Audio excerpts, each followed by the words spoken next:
गोरी और गजनी के नाम से मिसाइलें बनाई थी। आज उन गोरी और गजनी की मिसाइलों को बेचने को मजबूर है वो। जो लोग हथियार खरीदते थे आज उनके पास आटा खरीदने का पैसा नहीं है। सर, पाकिस्तान का पैसा मोदी जी ने खत्म कर दिया। जो इस्लाम के नाम पे बने जितने भी मुल्क है, या तो भुखमरी के शिकार है या आतंकवाद के शिकार है, चाहे वो अफगानिस्तान हो, चाहे पाकिस्तान हो, चाहे बांग्लादेश हो। इस भारत को हिंदू राष्ट्र बनना बहुत जरूरी है। धीरेन्द्र कृष्ण शास्त्री जी भी कह चुके हैं कि भारत को अखंड हिंदू राष्ट्र बनाना जरूरी है। भारत को सोने का शेर बनाना है तो मोदी योगी को फिर से जिताओ, यही पूरी दुनिया में दहाड़ेंगे और हम पूरी दुनिया में भगवा लहराएंगे। तो हमारे साथ अभी जुड़ रहे हैं इस मुद्दे पे बात करने के लिए रामेश्वर आर्य जी। सर, आपका बहुत बहुत स्वागत है खबर इंडिया पे।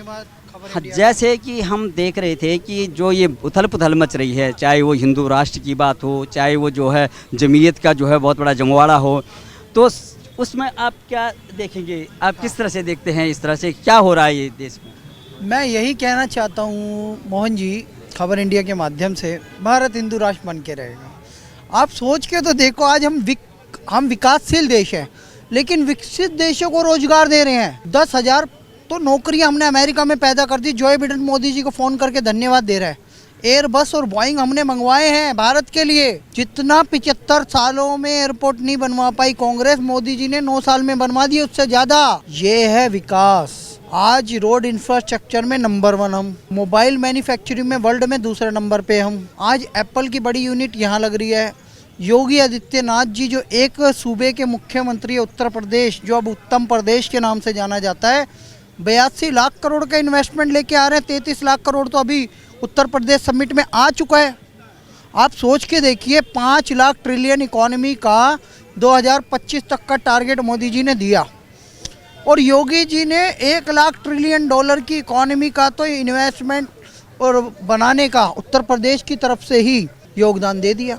ये है भारत। जो 2014 से पहले पाकिस्तान भारत में आतंकी हमले करता था, और कहीं भी कश्मीर से लेके कन्याकुमारी तक, चाहे बेंगलोर हो, कर्नाटक हो, मैंगलोर हो, भटकल हो, उसके अलावा महाराष्ट्र औरंगाबाद हो, दिल्ली हो, हर जगह ब्लास्ट होते थे। अब ऐसी घटनाएं सुननी बंद हो गई है। पाकिस्तान का पैसा मोदी जी ने ख़त्म कर दिया। जो ब्लैक इकोनॉमी थी, डिमोनेटाइजेशन करके बंद कर दी, ख़त्म कर दी। जो लोग हथियार खरीदते थे आज उनके पास आटा खरीदने का पैसा नहीं है। सर, ये मोदी जी के आने के बाद हुआ। 2019 लोकसभा चुनाव में मोदी जी ने डंके की चोट पे कहा था, ये वही पाकिस्तान है, देखना मैं इनके हाथ में कटोरा पकड़ा दूंगा। और सच में गोरी और गजनी के नाम से मिसाइलें बनाई थी। आज उन गोरी और गजनी की मिसाइलों को बेचने को मजबूर है वो। परमाणु संपन्न देश पाकिस्तान आज अपना परमाणु बम बेचने को तैयार है कि भैया हमें कोई आटा दे दो, चीन हमें आटा दे दो, सऊदी हमें आटा दे दो, इंटरनेशनल मॉनिटरिंग फंड IMF हमें आटा दे दो। और वो कहता है भारत तक तो जा ही नहीं सकते वो, क्योंकि मोदी ने सारे रिश्ते ख़त्म कर दिए। यहाँ के सिंधु नदी की जो ट्रीटी है वो भी ख़त्म करने वाले हैं हम। भाई हम क्यों पानी दें उन्हें? एक हरामखोर आतंकी मुल्क, इस्लामी आतंकी मुल्क, जिसने सत्यानाश किया अपनी आबादी का, हमेशा आतंकवाद। आपको पता है इतने आतंकी लोग हैं ये। इनकी आर्मी मुक्ति वाहिनी का भारत की BSF ने, जो भारत की सेना थी, उन्होंने सपोर्ट किया, और उसके बाद प्रतिकार किया गया। और उस प्रतिकार में एक देश निकल के आया, बांग्लादेश। 93,000 सैनिकों का हमने घुटने टिकवाए। शिमला समझौते में हम बेशक पिछड़ गए, लेकिन आज भी वो दिन उन्हें याद करना चाहिए। हमने उन्हें सबक सिखाया। वो आतंकी थे, आतंकी ही रहेंगे। इस्लाम के नाम पे बने जितने भी मुल्क हैं, या तो भुखमरी के शिकार हैं या आतंकवाद के शिकार हैं, चाहे वो अफगानिस्तान हो, चाहे पाकिस्तान हो, चाहे बांग्लादेश हो। और हमने 7 से 9 देशों को, जिसमें भूटान है, श्रीलंका है, बांग्लादेश है, अफगानिस्तान है, अपने बजट में से पैसा दिया है। कहीं 2400 करोड़, कहीं 200 करोड़, कहीं 300 करोड़, कहीं 500 करोड़। ये है भारत। इस भारत को हिंदू राष्ट्र बनना बहुत ज़रूरी है। क्यों? क्योंकि जब तक सनातन है तभी तक सब सुरक्षित है, संपन्न है, समृद्ध है। नहीं तो इस्लामिक आतंकी मुल्क जो भारत माता से कट के बना था, एक मजहबी आतंकी मुल्क पाकिस्तान, देख लो वहाँ क्या हाल हो गया है। इसीलिए सनातन सर्वश्रेष्ठ है। भारत को सोने का शेर बनाना है तो मोदी योगी को फिर से जिताओ, यही पूरी दुनिया में दहाड़ेंगे और हम पूरी दुनिया में भगवा लहराएंगे। अब पाकिस्तान का विलय होने वाला है जल्दी भारत में, तो आपको क्या लगता है? अरे खबर इंडिया की सबसे ज़्यादा खबर तो पाकिस्तान में चलती है। लैला शैला इस वीडियो को भी अपलोड कर देना, आपके लिए मैं मैसेज दे रहा हूँ। वहाँ की अधिकतर लड़कियाँ घर वापसी करना चाहती है, तो आप लोगों का स्वागत है। अभी एक गदर 2 पिक्चर आ रही है, तो हमारे सनी पाजी हैं जो तारा सिंह हैं, सखीना के साथ सखियाँ भी ले आए। और पाकिस्तान जो बेच रहा है अपनी महिलाओं को, लड़कियों को, चीन को, वो बेचे ना, क्योंकि ये भारत के ही बच्चे हैं। ये सब सनातनी थे एक समय पे, औरंगजेब, बाबर सब आए तो इन्होंने इन्हें मुस्लिम बना दिया। तो मैं कहूँगा वापस हिंदू बन जाओ, आप सबकी घर वापसी कर लो, भारत में आओ, आपका स्वागत है। मोदी जी भी कह चुके हैं, बागेश्वर धाम के धीरेन्द्र कृष्ण शास्त्री जी भी कह चुके हैं कि भारत को अखंड हिंदू राष्ट्र बनाना ज़रूरी है, तभी सुख संपदा बनेगी, तभी हम आगे बढ़ेंगे। और लिथियम पकड़ा गया है सर। माता रानी जो माता वैष्णो देवी है, उनके पास जम्मू में एक स्थान पे 55 लाख करोड़ का लिथियम पकड़ा गया है। और उस लिथियम से आगे ग्रीन इकोनॉमी बनेगी, बैटरियों की बड़ी गाड़ियाँ चलेंगी, और उस बैटरी हम एक्सपोर्ट भी कर सकते हैं, और पूरी दुनिया में हम एक अच्छी रैंक पे आ गए लिथियम के मामले में। और ग्रीन एनर्जी का सोलर पावर बन रहा है, ग्रीन एनर्जी का इकोनॉमी चल रही है, इससे हम आत्मनिर्भर बनेंगे। तेल की हमारे पर डिपेंडेंस ख़त्म हो जाएगी, गैस की डिपेंडेंस ख़त्म हो जाएगी। हमें इंपोर्ट करना जब बंद कर देंगे तो ये देश ऑटोमेटिकली विकसित हो जाएगा, पूरी दुनिया में हमारी दहक होएगी। और जो ग्रीन एनर्जी की बात मैं इसलिए बार बार कर रहा हूँ, क्योंकि जो ये वातावरण अशुद्ध हो रहा है उसका बड़ा कारण पेट्रोल डीजल भी है। इस वातावरण की शुद्धि के लिए ग्रीन एनर्जी ज़रूरी है। और ये जो बार बार बात चलती है कि भैया पूरी दुनिया में वो हो रहा है, क्या कहते हैं, जो ये बर्फ़ पिघल रही है, इसे क्या कहते हैं सर, ग्लोबल वार्मिंग। अगर उसे ख़त्म करना है तो माता वैष्णो देवी का आशीर्वाद मिला है, जो लिथियम प्राप्त हुआ है, उस लिथियम से बैटरी की गाड़ियाँ बनवाओ, अच्छे बैटरियों के वाहन बनवाओ। मैं तो कहता हूँ बाइक स्कूटी भी बैटरियों से ही चले, तब देश का भला होगा। और हिंदू राष्ट्र बनना इसलिए भी ज़रूरी है, ये टेक्नोलॉजी हमारे पास डेवलप तो है, लेकिन हमें इंपोर्ट करनी पड़ती थी। अब हम अपने लिथियम का इस्तेमाल करके आत्मनिर्भर बनेंगे। जैसे बागेश्वर धाम में जो है, बागेश्वर सरकार जिस तरह से जो हिंदू राष्ट्र की बात कर रहे हैं और नारे लग रहे हैं वहाँ पे, और असदुद्दीन ओवैसी कहते हैं कि क्या बात कर रहे हो, इस तरह की जो अराजकता कर रहे हैं देश के अंदर में, ये संविधान के अंतर्गत नहीं हो सकता है, हमारे देश के संविधान के विरुद्ध जा रहा है ये सब मामला, और ये सरकारें क्या काम कर रही हैं। इसका मतलब है कि मोदी सरकार या यहाँ की राज्य सरकार जो भी है वो संलिप्त है इस मामले में। ए मूर्ख ओवैसी, अराजकता का मतलब पता है तुम्हें? अभिव्यक्ति की आज़ादी अराजकता नहीं होती। अराजकता वो होती है जब तुम्हारा भाई अकबरुद्दीन ओवैसी 15 मिनट पुलिस हटाने की बात कहता है, 100 करोड़ हिंदुओं को सबक सिखाने की बात कहते हैं, उसे अराजकता कही जाती है।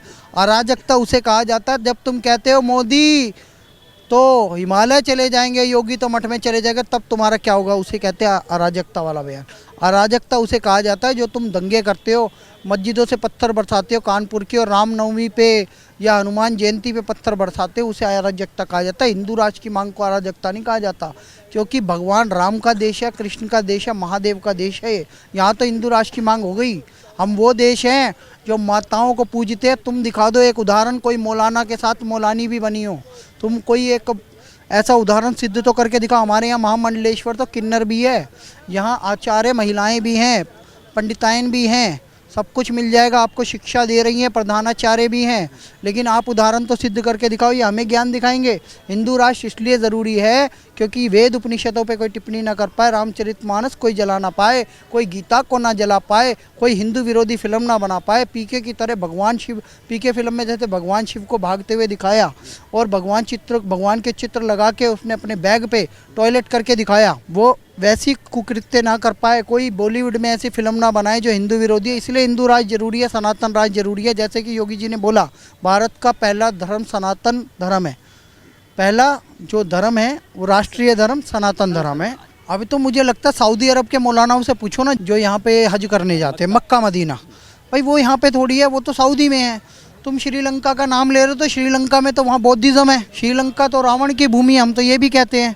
भाई माता सीता का प्रेम, माता सीता और प्रभु श्री राम की प्रेम की निशानी राम सेतु। हमारे किसी वेद उपनिषद में, किसी गीता रामायण महाभारत में कहीं भी ना अल्लाह शब्द का उपयोग हुआ है, ना हो पाएगा आगे भी। मैं आगे की भी बता रहा हूँ। ये 1400 वर्ष पूर्व का एक मजहब है, मोहम्मद साहब के बाद से पनपा है, और ये है भारत में आया तो तलवार के दम पे है। औरंगजेब, बाबर, गौरी, गजनी, खिलजी, फिलजी जितने भी थे आक्रांता, इन लोगों ने क्या किया? इन लोगों ने तलवार के दम पे लोगों की सलवार पहना दी और यहाँ पे धर्म परिवर्तन किया।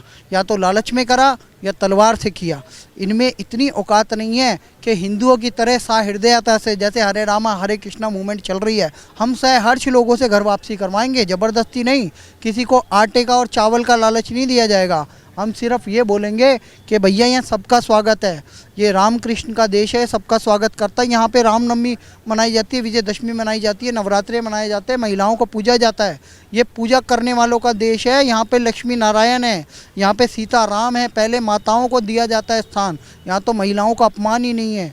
यहाँ माँ काली भी है, माँ दुर्गा भी है, माँ वैष्णो देवी भी है। तो मैं यही कहना चाहता हूँ, ओवैसी को एक स्पष्ट जवाब यही है कि ओवैसी हिंदुइज्म से कुछ सीखो। आपके भी फोर्थ फादर अगर आप चेक करोगे तो हिंदू ही मिलेंगे। वो सर्वमान्य नेता बनने के जो है बयान जैसे आ रहे हैं उनके, तो क्या लगता है आपको कि वो सर्वमान्य जो गठबंधन बन रहा है उसमें गठबंधन के सर्वमान्य नेता बन सकते हैं? नहीं बन सकते। मोहन जी आप एक बात तो बताओ, ये नीतीश कुमार को तो आप अच्छे से जानते होगे, ये पलटू नेता है, ये दोगला नेता है।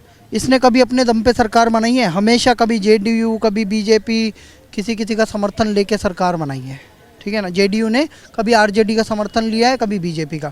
अपने दम पे नहीं बना सकता ये सरकार। ये औकात है इसकी कि भारत को हिंदू राज बनने से रोकेगा।